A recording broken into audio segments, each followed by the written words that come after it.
ఈరోజు నిజామాబాద్ జిల్లా భీమ్గల్లో నిరాహార దీక్షకు సిద్ధమయ్యారు బాల్కొండ ఎమ్మెల్యే ప్రశాంత్ రెడ్డి. దీంతో వేల్పూరులో ప్రశాంత్ రెడ్డిని హౌస్ అరెస్ట్ చేశారు. దీక్షకు అనుమతి లేదని బీఆర్ఎస్ నేతలు, కార్యకర్తలను పోలీసులు అరెస్ట్ చేస్తున్నారు.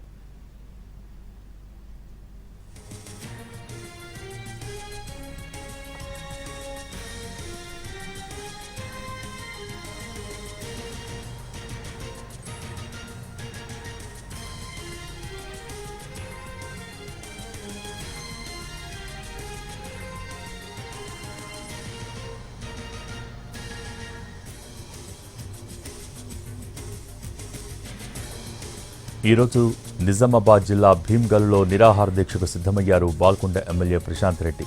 దీంతో వేల్పూరులో ప్రశాంత్ రెడ్డిని హౌస్ అరెస్ట్ చేశారు. దీక్షకు అనుమతి లేదని బీఆర్ఎస్ నేతలు, కార్యకర్తలను పోలీసులు అరెస్ట్ చేస్తున్నారు.